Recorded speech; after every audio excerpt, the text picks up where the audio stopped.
비슷한 얘기 반복인데요. 그발강가에서 봤는데 네 천사가 있었다. 네 천사가 네 개의 얼굴을 가지고 있는 네 천사를 봤다. 각각 날개가 네 개가 있었고, 그리고 바퀴가 그 다리 근처에 옆에 바퀴가 각각 면을 따라 네 개가 이렇게 있고, 그 바퀴 속에 어떻게 생긴지 모르지만 바퀴 속에 또 바퀴가 들어있고, 들어있어요. 그런데 움직일 때마다 이 바퀴들이 방향을 틀지 않고, 그러니까 뭐 이렇게 돌아서 이렇게 가는 게 아니라 그대로 이렇게 가고자 하는 방향으로 갔다는 거죠. 그런데 재밌는 건 그 바퀴 안에 바퀴가 들어있는데 바퀴에 눈이 가득했다. 그리고 바퀴 안에 그 네 생물의 영이 있었다라는 말이 나와요. 근데 계시록의 그 생물에는, 계시록에 나타난 네 생물도 똑같이 생겼어요. 얼굴이 소, 사자, 그리고 사람, 독수리 모양을 하고 있는 네 생물인데, 그들에겐 바퀴가 없어요. 거기는 바퀴가 없는 대신에 날개가 6개로 있는데, 그거는 목적지에 도달했기 때문에 바퀴가 필요 없겠죠. 그리고 메시아 사상과 천국 사상이 이미 완성되었기 때문이고, 창조가 완성되고 영원한 안식이 있기 때문이에요. 그런데 바퀴 속에 있었던 것, 많은 눈, 그리고 내 생물의 영, 도대체 이게 뭘까요? 많은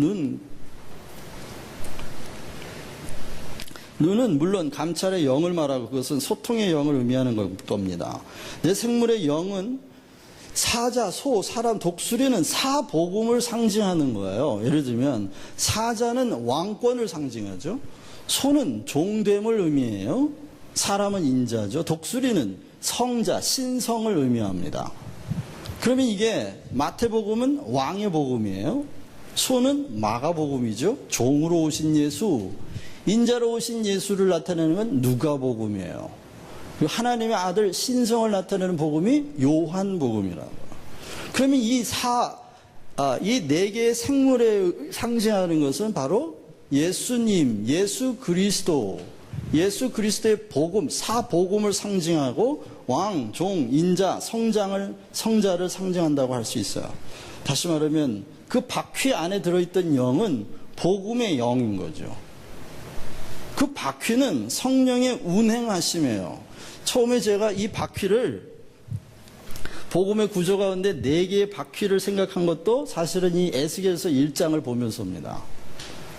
에스겔서 1장을 보면서 그 천사들에게 바퀴가 있었다고 하는 것, 그리고 그 바퀴 속에 그 생물의 영, 그리고 많은 눈들이 들어있었다는 건데, 이게 무슨 뜻이냐?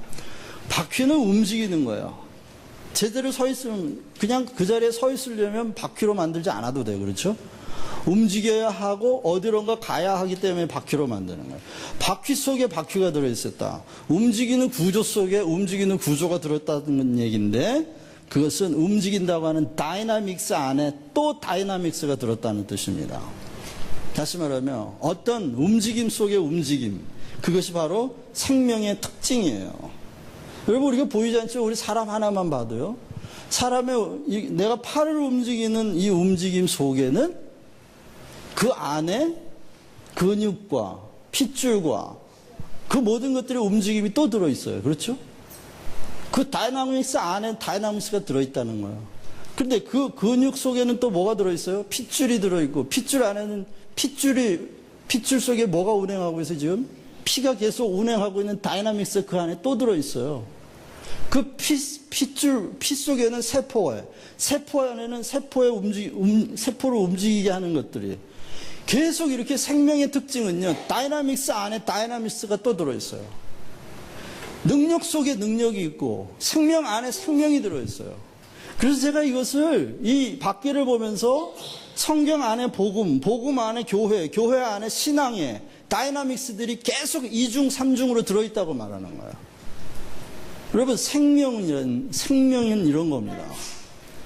생명은요, 이렇게 생명의 다이나믹스 안에 또 생명이 있고, 생명 속에 또 생명이 있고, 이런 관계가 지금 어디까지 지속된다는 거야? 생명 안에 생명 들어있는 것이. 이게 영원히 지속된다는 말이에요. 영원히. 우리는 지금 인간의 몸은 한계가 있으니까 인간 안에 있는 2중, 3중의 다이나믹스를 조사하면 언젠가 한계가 나올지 몰라요. 그러나 하나님의 생명의 다이나믹스는 끝도 없고 영원하다. 생명 안에 생명이 들어있는 이 다이나믹스 안에 있는 생명 한번 생각해 보세요, 여러분. 그냥 단순히 드러나는 생명이 단순히 드러나는 생명 하나가 아니라고요. 그 안에 들어있는 생명이 또 있어. 또 있고, 또 있고, 또 있고, 또 있고, 또 있고. 아담, 자 보세요. 그러면 우리가 이렇게 생각할 수 있어요. 우리는 지금 우주의 구조를 커다란 모래시계로 볼 수 있는 거예요. 이렇게 나눠보면은 요 밑에는요 보이는 세상이에요. 요 위에는 보이지 않는 세상.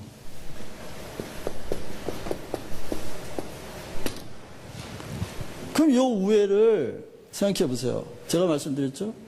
생명 안에 또 생명이 들어있어. 또 생명이 들어있어. 또 생명이 들어있어. 또 생명이 들어있어. 이게 영원히 계속된단 말이에요. 이 다이나믹스가 영원히 계속돼요. 안 보이는데요. 그런데 여기서 모래알로 하나씩 떨어지면 여기 이렇게 쌓이죠? 이렇게 쌓여요. 우리가 지금 보는 건 요거예요. 그런데 사실 여기서 떨어지는 거라는 거예요. 봐요? 한 사람이 있었어, 이 땅에. 누구예요? 아담. 아담으로부터 생명이 우리는 막 이렇게 아담 한 사람이 이렇게 많아졌다 이렇게 생각하죠? 그게 아니라는 거예요. 그게 아니고 우리는 이 땅에 아담을 통해서 막 이렇게 모래가 막 쌓여 있는 것처럼 보이죠? 그렇게 인구가 많아지잖아요? 그러나 사실 생명의 역사는 위에서 떨어졌다는 거예요. 위에서 내려온 생명들이 아래 이렇게 쌓였다는 말이에요. 아, 이게 깨달아져야 되는데. 그래서 제가 입에 침이 말라라고 생명은 우리에게 속해 있는 게 아닙니다 라고 말씀드립니다. 아담 안에 있는 생명력으로 인구가 이렇게 많아진 게 아니라고요. 그게 이 땅에 사람이 하나 태어날 때마다 위에서 생명의 모래알이 하나 떨어진 거예요.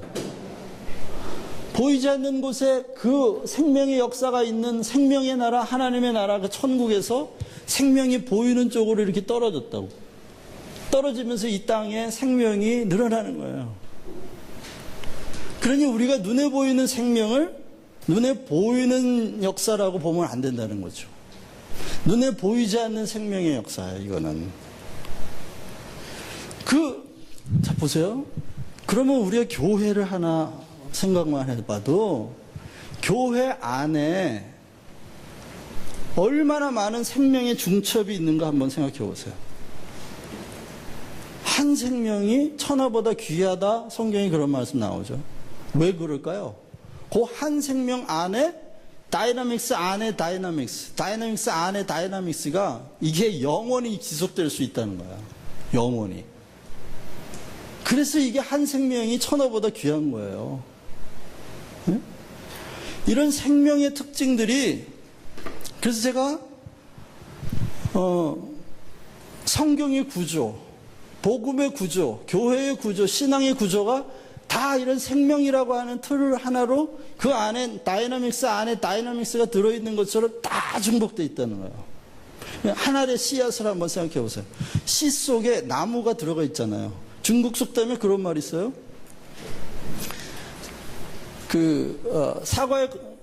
사과나무에 열린 사과는 셀 수 있지만 사과 속에 들어있는 사과는 셀 수 없다. 이해가 가세요? 사과 속에 들어있는 사과는 셀 수가 없다는 거예요. 그런 눈이 있으니까 떼놈들이라 그러고 돈 버는데 얼마나, 손님을 데리고 온다. 한 손님이 그 손님 속에 있는 손님을 셀 수가 없다는 거죠. 그러니까 한 손님을 천하보다 귀하게 대하는 거예요.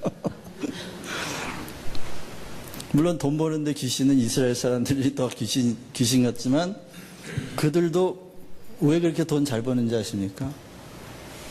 그들이 믿는 여호와가 창조주 하나님을 믿기 때문이에요. 생명 안에 생명, 생명 안에 생명, 이걸 보는 눈이 열리기만 하면요. 우리의 삶, 우리가 대하는 모든 사물들이 얼마나 신기한지 몰라요. 제가 엊그제 페이스북에다도 올렸는데, 제가 생명에 대하여 눈뜨고 나서 세상이 다 달라 보여요. 예를 들면, 아침에 제가 커피를 마시느라고 이렇게 밖에 프랑스 카페 제가 잘 앉는 자리가 있어요. 지나다니는 분들이 좀 아실 텐데, 꼭 제가 그 자리에 앉거든요. 그러면 이게, 루스 호텔 쪽으로 이렇게 바라보면, 뭐 맨날 똑같은 풍경인데, 오늘따라 그런 생각이 들더라고요. 자동차들이 막 왔다 갔다 하고, 사람들도 왔다 갔다 하고, 공중에 독수리 2마리가 날고, 또 나무가 바람에 흩날리고. 그런데, 눈을 감고 가만히 들어보니까 온 세상이 다 정지해 있지 않아. 움직여요. 다 움직여요. 움직이는데 이 움직임을 가능하게 하는 힘이 뭘까요? 모든 우리는 움직임을 만들어낼까요? 새가 나는 것, 바닥에 자동차가 가는 것, 사람이 걸어 다니는 것, 심지어는 나무가 자라는 것도 일종의 움직임이죠? 이거 뭐가 이렇게 만들어낼까요? 생명? 그건 너무 답이 빨리 나오시는 거야. 그 전에 물리학적으로 중력입니다. 중력이라고 하는 가운데서 당기는 힘에 저항하는 구심력과 원심력의 원리에 따라 모든 지구상에 있는 움직임이 나타나는 거예요. 심지어 나무가 하늘을 향해 자라고 뿌리가 땅을 향해 자라는 것도 다 중력 때문입니다. 사람들은 중력이 안 보이지요. 중력이 그 모든 움직임을 만들어낸다고 생각하지 않죠.